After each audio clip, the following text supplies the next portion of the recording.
Bom, esse trabalho então que eu vou apresentar, ele foi parte do mestrado do meu aluno Júlio Segovia, que está atualmente no doutorado no meu laboratório. Então a gente testou 3 hipóteses nesse trabalho, todas testadas com a Loxosceles, a aranha marrom. Então, primeiramente, de que essa aranha então usa pistas químicas deixadas pela presa para escolher um sítio de forrageio. Então isso é algo comum entre predadores, que eles busquem pistas indicações de que há presas naquele local para escolher onde eles vão forragear. E o procedimento básico que a gente fez para isso foi colocar uma arena com metade da arena impregnada com pistas químicas de presa e metade da arena sem pistas químicas de presa. Para fazer isso, o que a gente faz é colocar a presa, no caso a gente usou grilo e um opilhão, para andar sobre esse papel filtro por 24 horas e depois a gente coloca isso na arena, metade, metade, e vê onde a aranha fica. Então, nossa previsão era de que a aranha ficaria mais tempo, então, no lado com químicos de presa. E a gente não obteve resultados significativos, de maneira, então, que a gente não obteve evidência de que essas aranhas utilizam pistas químicas de presa para escolher onde elas vão forragear. A segunda hipótese que a gente testou foi que as pistas vibratórias são uma informação essencial para a predação nessa aranha. Isso porque isso é algo bastante comum entre aranhas cursoriais, que eles utilizem vibrações de substrato para detectar onde a presa está. E o que a gente fez para isso então é testar a predação pela aranha em 2 substratos diferentes, um substrato que atenua vibrações e um substrato que não atenua tantas vibrações. O substrato que atenua vibrações que a gente usou foi granito, que trabalhos prévios demonstram então que essa é uma propriedade do granito.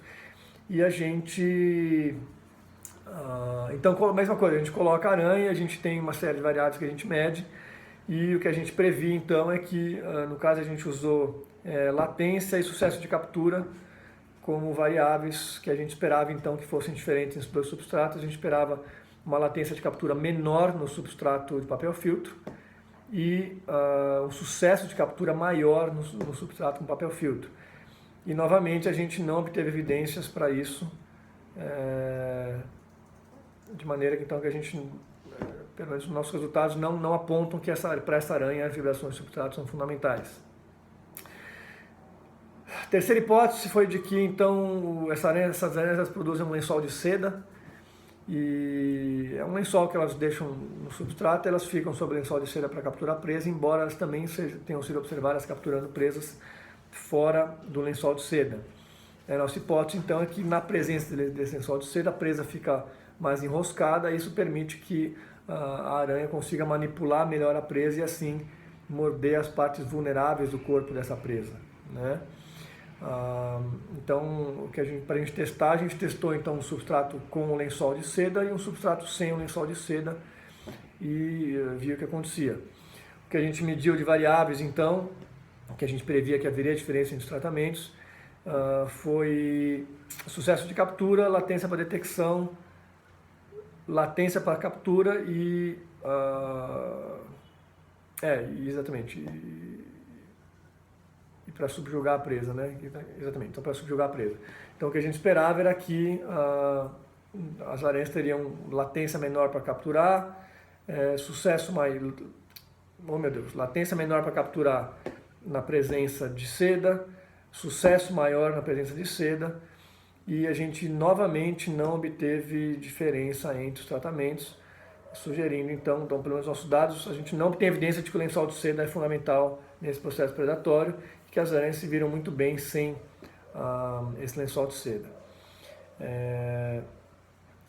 A gente tem uma parte também descritiva do trabalho, em que a gente fez então um etograma, um diagrama de fluxo, e a gente descreve o processo predatório lá, e lá a gente começa a entender bastante coisa sobre essa aranha, e a gente começa a entender também por que ela é tão bem sucedida para predar opilhões, que não é o caso de algumas aranhas muito maiores do que a aranha marrom, né? Como é o caso de várias aranhas da família Ctenidae. Então a gente, em trabalhos prévios de outros alunos, a gente demonstrou que aranhas da família Ctenidae, elas são muito mal sucedidas para capturar opilhões da subordem Laniatores, Então esses opilhões, eles são uma verdadeira armadura ambulante, eles têm alguns poucos pontos vulneráveis no corpo, que podem ser, que são mais moles, né? Então não tem um esqueleto tão rígido revestindo, então eles são pontos legais para as aranhas morderem, picarem, né?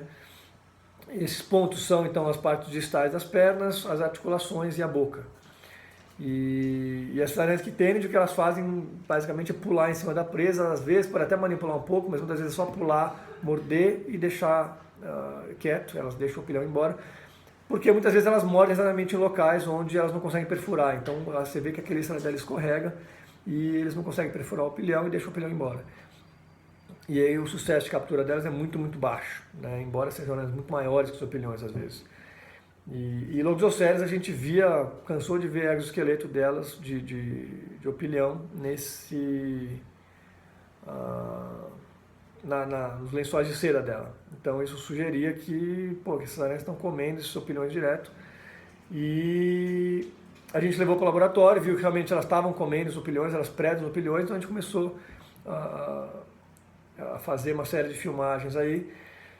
E a gente viu que a razão pela qual elas são tão bem sucedidas é que a estratégia de captura delas é muito diferente. Então, elas não pulam em cima da presa como o Ctenidae faz.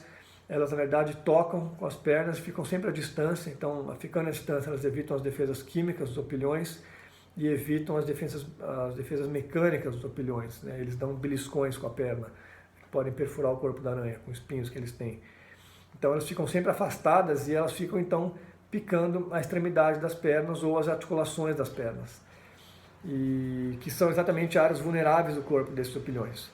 E com isso elas conseguem então subjugar esse opilhão mesmo na ausência de seda, ok?